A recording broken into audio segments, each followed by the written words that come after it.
This is Pastor Barbara. This is our second video for tonight. This is May 25th, 2016. We are in the restoration of Israel following a period of 70 years, which is known to the Jewish people as the years without a temple. The 70 years that the Jews were in captivity, not in slavery, but in captivity to Nebuchadnezzar and Belshazzar, his son. And now we're in that second period where the Medes and the Persians are the world power. And we're going to go now to the book of Ezra. We have mentioned a couple of Psalms that were written at this time or about this time, and that was Psalm 126 and Psalm 85 and let me see if there was another one there or not. Psalm 102. We're going now, we're reading in the chronological Bible, so we're jumping around as much as is humanly possible, putting things in the order in which they happened. However, we had several prophets that lived at the same time and wrote at the same time, so unless we would stand one on top of each other, it's a little hard to make it exactly the order in which they happened, because there were cases in which 2 or 3 prophets were doing something at the same time. But we're in Ezra 5 now, verse 13, just that one verse. In the first year of Cyrus, the king of Babylon. Cyrus, king of Babylon? I thought he was king of Persia. Well, he was. But who did he just dethrone? The Babylonians, right? The same King Cyrus made a decree to build this house of God. Now remember, already God has given us the name of Cyrus.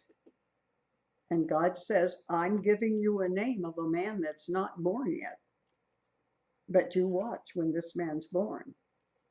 I'm going to use him to deliver my people Israel. We're going now to 2 Chronicles 36. Chronicles is a historical book. In the first year of Cyrus, king of Persia, that the word of the Lord spoken by the mouth of Jeremiah might be accomplished. What did Jeremiah say? Well, Jeremiah said this period of time was going to be 70 years. Daniel had no clue, but Daniel could read. Jeremiah was an older prophet than Daniel was, and he wrote that it would take 70 years. So just like I might watch a video another minister makes, Daniel, the prophet, is reading a book that Jeremiah, the prophet, writes. And he says that it might be accomplished, the Lord stirred up the spirit of Cyrus, the king of Persia. By the way, you read a history book, you're going to read the same thing. All this stuff that I'm reading to you from the Bible, if you don't believe the Bible, you can read the same thing in a history book. Cyrus was king of Persia, and that is now the nation of Iran. Babylonia is the nation of Iraq. Now, he made a proclamation. I proclaim the following. He made a proclamation throughout all his kingdom, and he put it in writing. Hot dog, nobody's going to say he didn't say it. He put it in writing. Thus saith Cyrus, king of Persia, all the kingdoms of the earth hath the Lord God of heaven given me. And he that charged me to build him a house in Jerusalem. Cyrus is saying, I'm the big man now.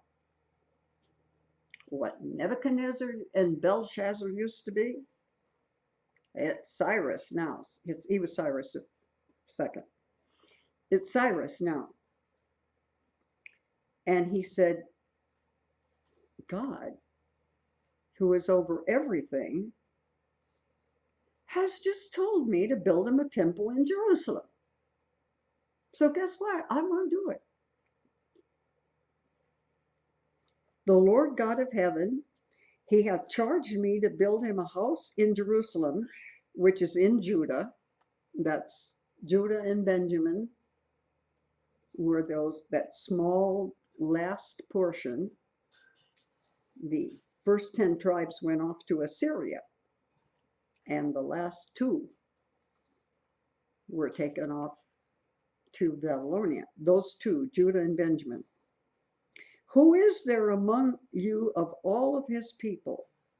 The Lord his God be with them, and let him go up. I'm the number 1 man in the world, and God just told me to build him a kingdom. Now I wonder who I can put in charge. Now we go to Ezra, the prophet, 1st chapter, 1st verse. Now in the 1st year of Cyrus, king of Persia, that the word of the Lord by the mouth of Jeremiah might be fulfilled. Now there we go, Jeremiah again, right? He's the older prophet, so the younger ones are coming and they're reading what he said. In order that what he said can come true. The Lord stirred up the spirit of Cyrus, king of Persia, and he made a proclamation throughout all his kingdom. What was his kingdom? The then known world. And he put it in writing. There you go. He put it in writing, saying, this is verse 2, Ezra 1:2. Thus saith Cyrus, king of Persia, the Lord God of heaven hath given me all the kingdoms of the earth, and he has charged me to build him a house in Jerusalem, which is in Judah. Who is there among you, all his people? His God be with him, and let him go up to Jerusalem, which is in Judah. Did I reread something here? And build a house of the Lord God of Israel, because he's God, which is in Jerusalem.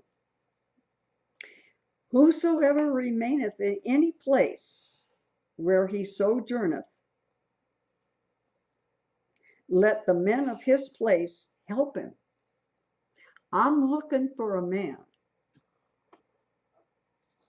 that's going to go to Jerusalem and get the job done.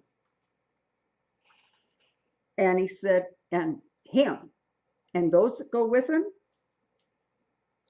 what are they going to need? Well, I'll give him silver and gold and goods and beasts.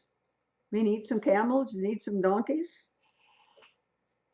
I'll give him a free will offering. I'm going to pass the plate for the house of God that is in Jerusalem.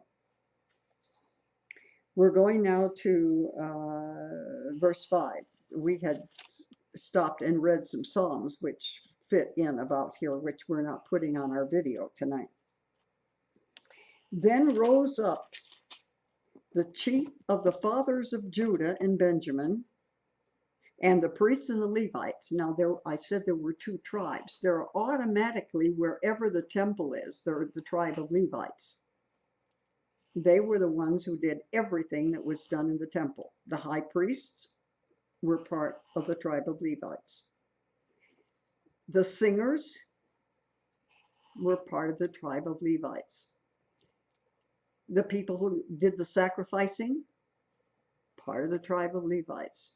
Those who baked the bread from the showbread, part of the tribe of Levites. So wherever you have the temple, you have the tribe of Levites. So there was the Benjamites, the Judites,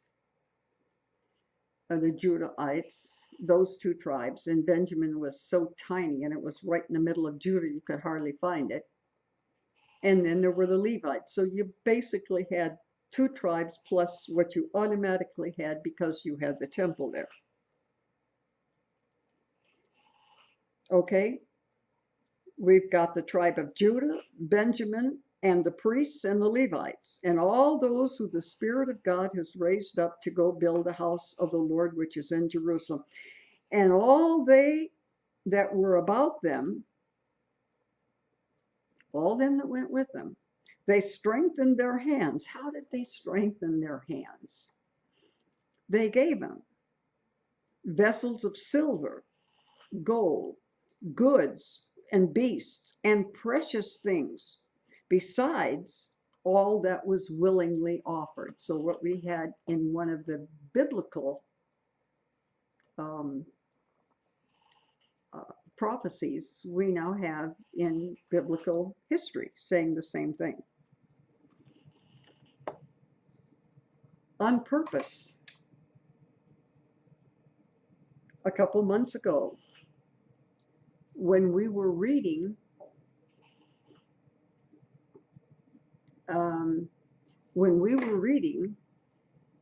everything that was taken out of the temple, I specifically made sure that I emphasized everything they took out of the temple. Well, guess what?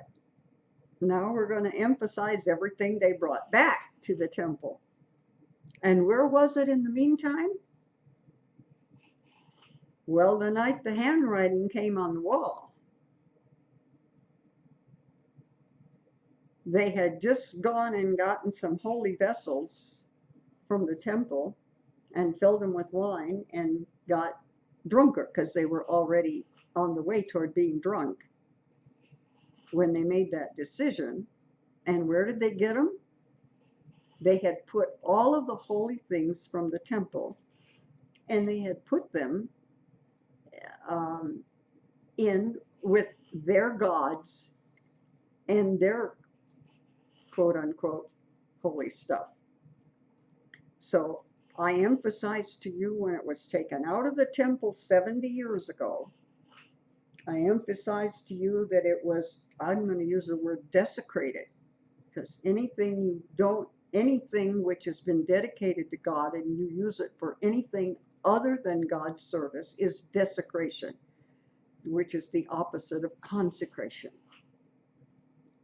So now, Cyrus the king brought forth the vessels of the house of the Lord, which Nebuchadnezzar had brought out of Jerusalem, and had put them in the house of his gods. G is small, it's not capital, because they're not real gods. And why aren't they real gods? Because somebody made them. Real God makes people.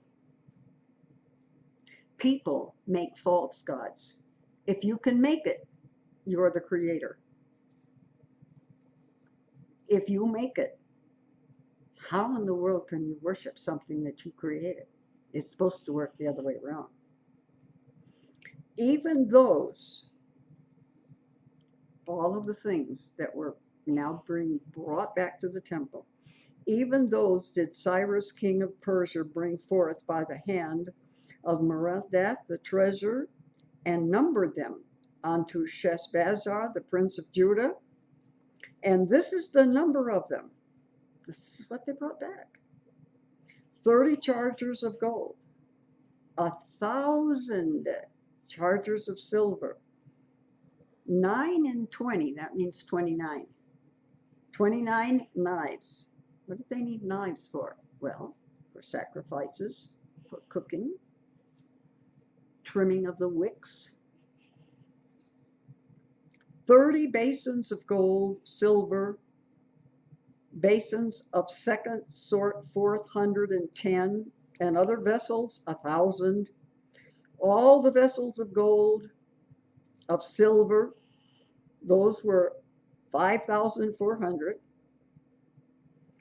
All those did Sheshbazzar bring up with them of the captivity that were brought up from Babylon onto Jerusalem. Now we're jumping over from Ezra 1 to Ezra 5. And the verse 14, and the vessels also of gold and silver of the house of gold that Nebuchadnezzar took out of the temple that was in Jerusalem. And he brought them into the temple of Babylon, sort of telling you what we just told you, except he wrote it later, a few chapters later. Cyrus the king took out of the temple of Babylon, and they were delivered unto one whose name was Sheshbazzar, whom he made governor. And he said unto him, take these vessels, go carry them into the temple that is in Jerusalem, and let the house of God be builded in its place. Then this same Sheshbazzar laid the foundation of the house of God, just the foundation.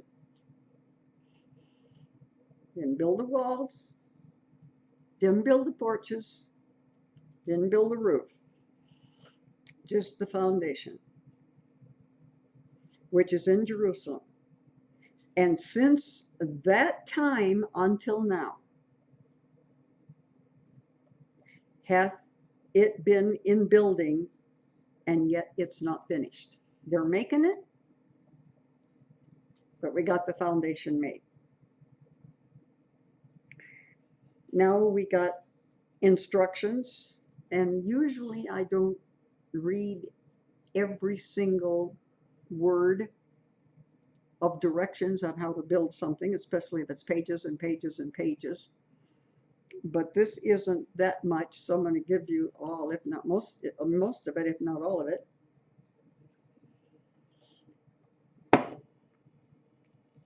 And we're in Ezra 6:3. In the first year, a lot of stuff is happening in the first year of Cyrus. He's really busy. But then God told him, go to Jerusalem and build me a temple. So he's the #1 man in the world now. He's that second one, the one made of gold, Persia and the Medes. That same Cyrus, the king, made a decree concerning the house of God at Jerusalem. We're about to get something important. We were talking in a previous video, in our previous lesson tonight, about 490 years, 70 weeks. When does that start? When Cyrus signs the declaration. Whatever hour of the day it is, that's when the clock and the calendar started. When did it end? Except for the last 7 years, which haven't happened yet. The last mention of it is the death of Christ.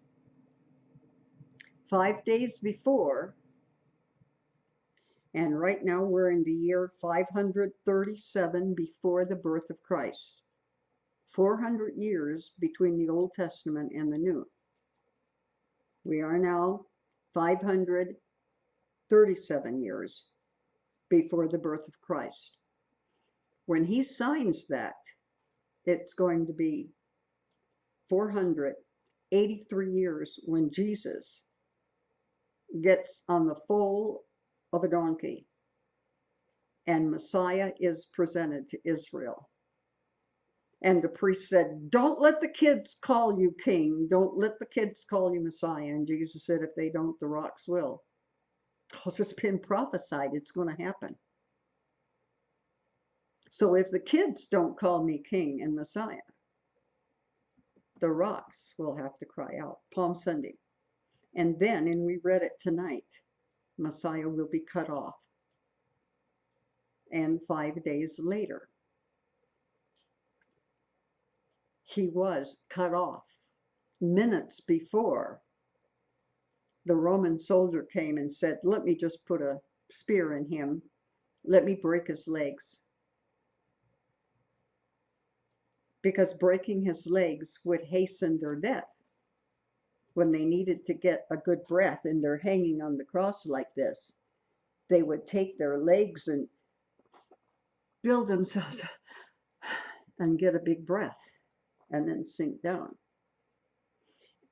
And when they had reason to want to get the crucifixion over in a hurry, you can kill a man real quick if you break his legs, because then he can't use his legs to straighten up his body and get a big breath, and you go too long like this and it hastens death. So Messiah was cut off 5 days later. So this is important. And I've lost my place.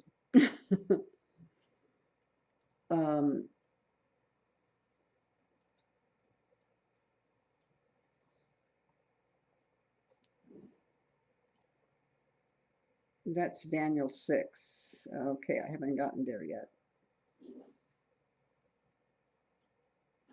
In the first year of Cyrus the king, made a decree concerning the house of God in Jerusalem. Let the house be built, the place where they offered sacrifices, and let the foundations be laid strongly. Foundations, not walls, not porches, not ceilings. Foundation. Let the height thereof be 60 cubits, and the breadth. A cubit is from here to here. That's a biblical cubit. What is a cubit now? 18 inches. You say, but I'm a tall man. But too bad. 18 inches. With 3 rows of great stones and a row of new timber, and let the expenses be given to the king's house. In other words, send me the bill. Nice guy, this Cyrus, right? Also, let the gold and the silver vessels of the house of God, this is from Ezra 6, which Nebuchadnezzar took forth out of the temple in Jerusalem, be brought unto Babylon, be restored, and brought again onto the temple which is in Jerusalem, every one in his place, and place them in the house of God. Now you're going to be surprised at what happens next. You're going to say, I thought that happened already. No, it didn't. The book of Daniel jumps around. You thought we had this already, but we didn't. Daniel 6 now. Right now, Cyrus is writing things down and giving orders. He hasn't signed anything yet. It pleased Darius. Who's Darius? Darius is a Mede. He's the one who happened to be around on the night of the handwriting on the wall when the Babylonian Empire ended and Belshazzar ended, and the Medes and the Persians were now the number 2 kingdom, the one represented by silver. It pleased Darius to set over the kingdom 120 princes that should be over the whole kingdom. I told you the Medes were not as big or strong as the Persians, but they were partners. Not equal partners, but they were partners. And over these 3 presidents, of whom Daniel was first. So here we've got one of the Medes. We're in the second kingdom now, the Medes and the Persians. And Daniel didn't go back to Jerusalem. He was a teenager when they took him. He was, at this time right now, the age I am now. I'm not able to go back to where I was born. I haven't been there since I went to college. Well, I'd been there to visit kinfolk. But I'm happy on my mountain. I'm going to die on this mountain. I'm not going anywhere. And Daniel remained where he was, and he had been a big shot. He was one of the wise men, the wise men, the wisest of all. And this king is happy to have him on board, and he's happy to be on board. And Daniel is over a specific area, not a big one, but he's in charge. And then Daniel was preferred above the other presidents and princes because an excellent spirit was in him. And the king thought to set him over the whole realm. The king thought, this guy, he should be on the national board of something. Then the presidents and the princes, how can we get this guy? I mean, Nebuchadnezzar liked him, Belshazzar liked him, now Cyrus likes him. How can we get him?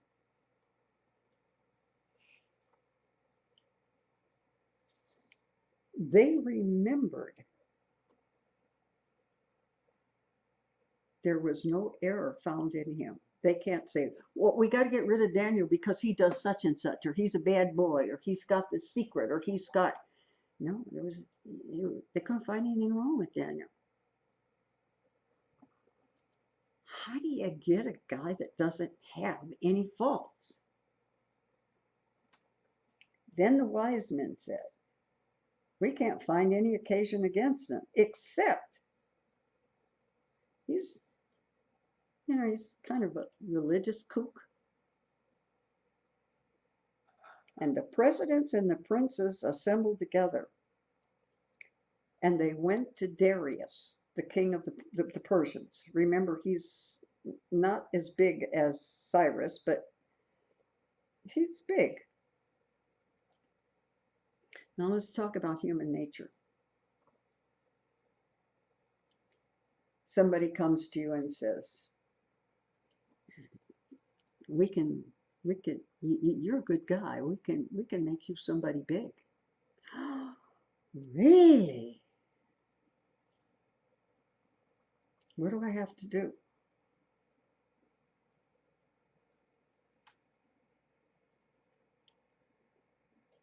They went to King Darius. And they said, we have come up with a royal statute, a royal decree. We think you're a pretty cool guy. And we want to make a rule. And we want you to sign it. 30 days. Nobody asks a favor of anybody but you. Oh, okay. And if they do, we're going to throw them in a den of lions. Now you know where we're going with this, right?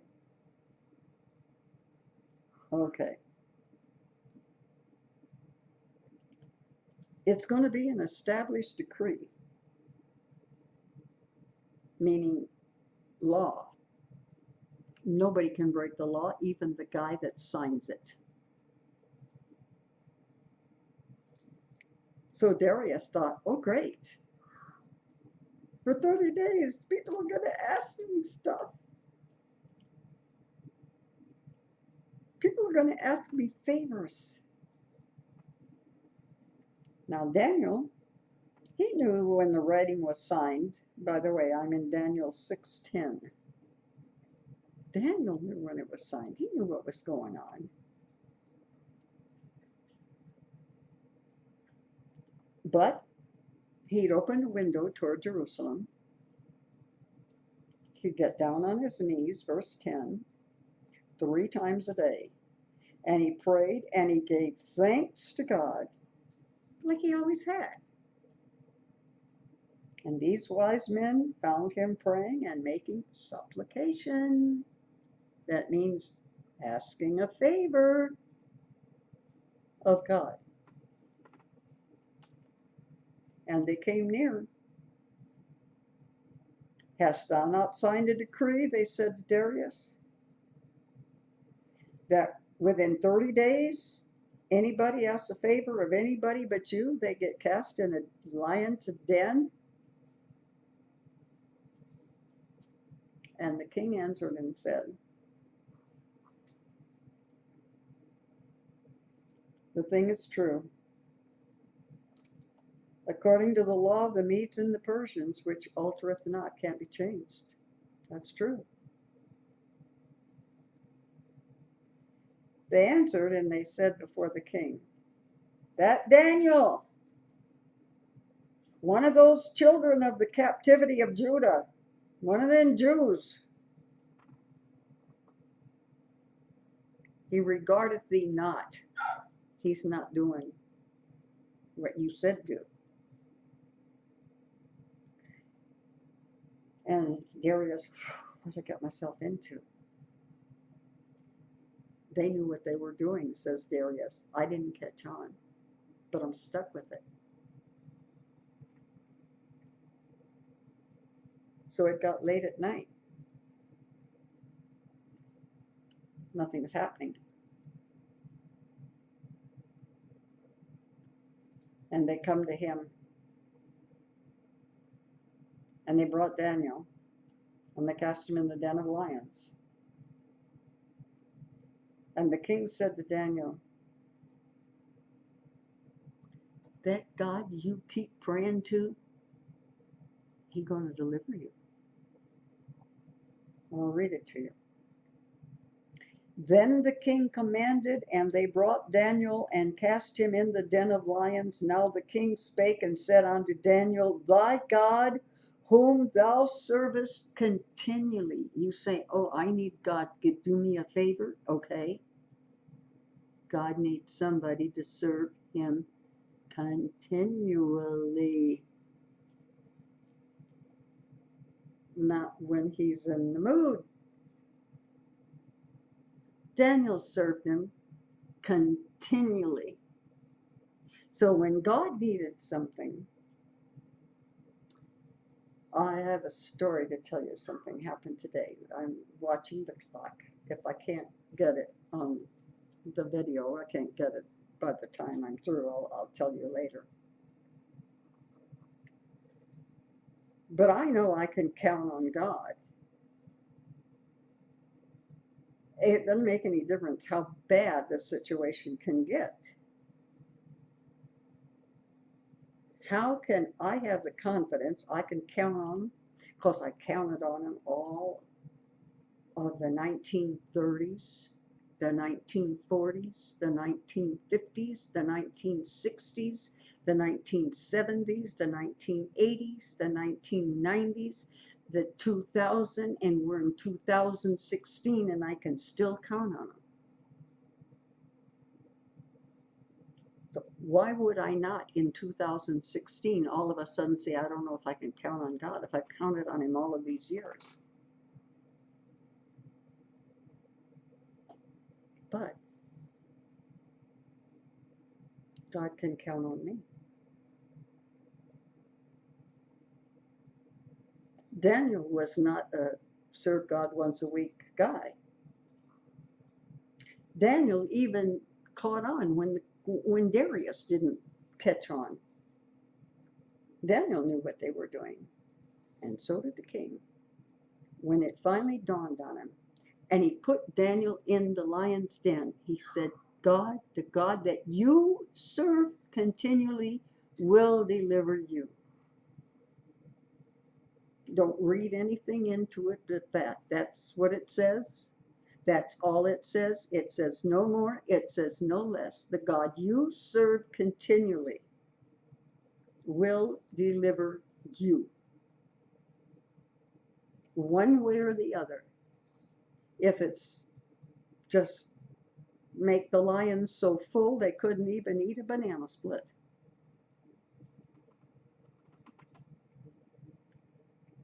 So they brought a stone and they put it on the mouth of the den, and the king sealed it with his signet, with his ring. And with the signet of his lords, because it couldn't be changed. The law could not be changed. Then the king went to his palace and he spent the night fasting. He didn't want music. Sleep left him. He rose early in the morning and he ran to the den of lions. And he came to the den. And he said with a lamentable voice to Daniel and to the king, Daniel, O Daniel, servant of the living God, is thy God whom thou servest continually able to deliver thee from the lions? Verse 21, then Daniel said unto the king, O king, live forever, because that's the way you approach a king, right? Even if you're the queen. O king, live forever. My God has sent his angel and hath shut the lions' mouths, and they have not hurt me. Now, that they didn't not only eat him, they didn't paw him to death. They didn't sit on him. They didn't break his bones. They didn't play with him like a basketball. For as much as before him innocency was found in me. Before God, I'm innocent. And also before you, king, I did you no hurt. Yeah, I prayed to my God. I didn't hurt you. I didn't hurt the kingdom. This country has nothing to worry about me. I mean it no harm.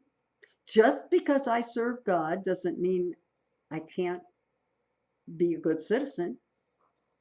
I can't serve the king. And the king was exceedingly glad for him and commanded that they should take him out of the lion's den. No matter of hurt was found in him, because he believed in his God. And the king commanded.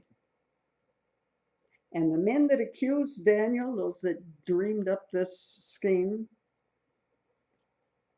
they cast them into the den of lions, their children, their wives, and the lions had the mastery of them. All of a sudden, now the lions are hungry. And they break all their bones in pieces at the bottom of the den. Then Darius wrote, Belshazzar did the same thing before. Now Darius wrote unto the people, all nations, all languages. Guess what? That's everybody on earth.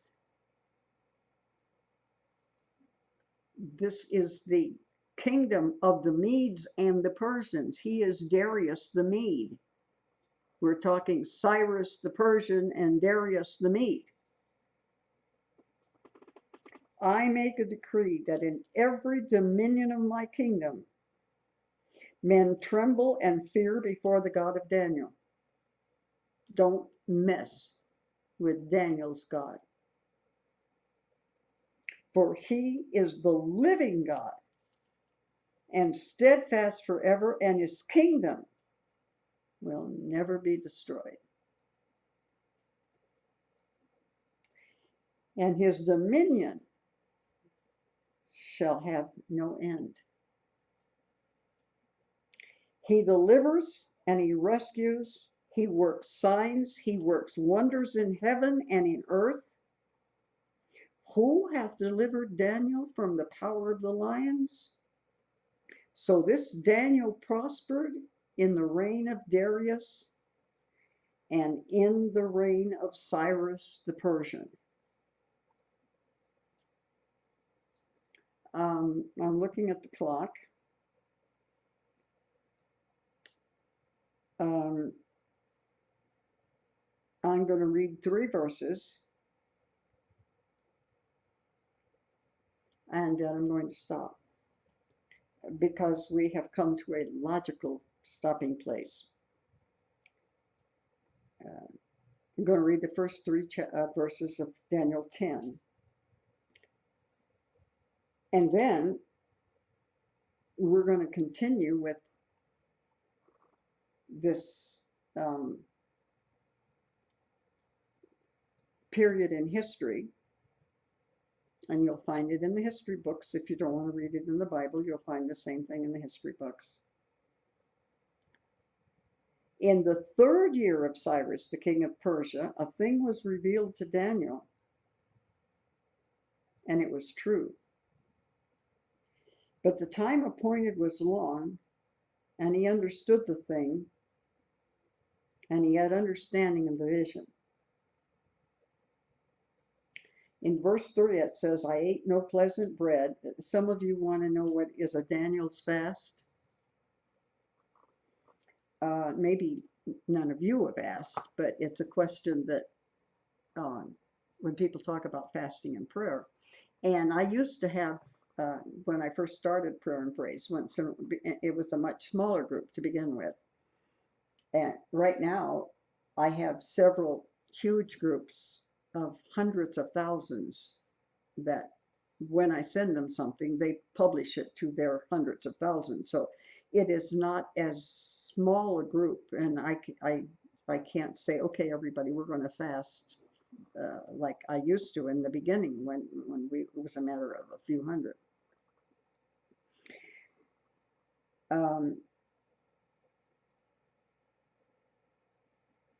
I used to set a specific time for the fast because we always had people who had never fasted before. I think we used to fast until 2 o'clock because we only went to noon, some people don't eat breakfast, so that wouldn't be a fast. We had a complete fast, which is not a fast of water, but of food. And then, because many people wanted to participate, but could not, let's say a teenager in school or a diabetic. So I had another option for fasting, which would be maybe liquids only.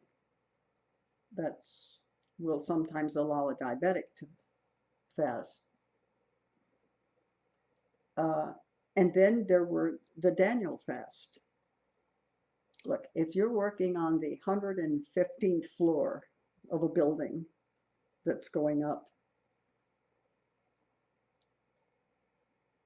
don't do a liquid fast. You need food. You got to go to work.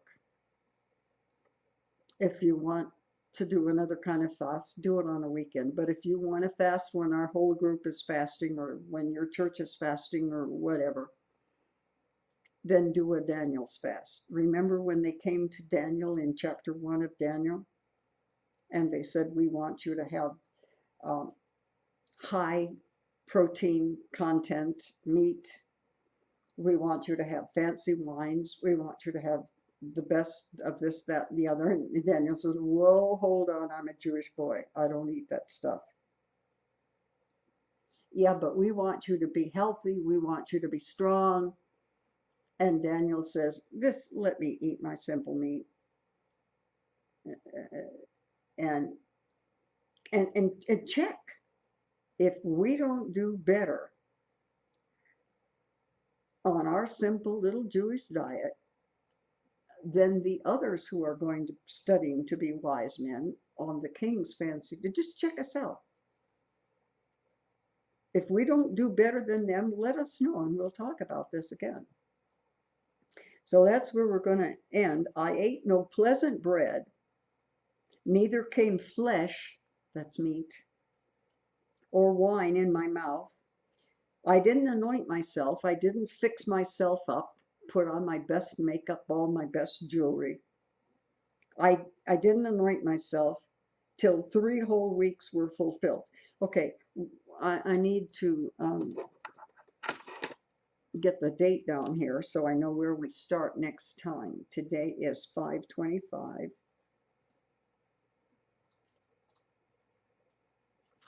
And this is where we start. We're going to go into the rest of Daniel 10, a vision of a man in white. And we're going to learn about what's going to happen to Persia. What comes after Persia and the Medes? Greece. That's the next one. That's the belly of brass. That's the next thing we're going to study. First of all, those of you that are live, hang on a minute while I stop the video. And to those of you that are watching the video, until our next video, blessings on you.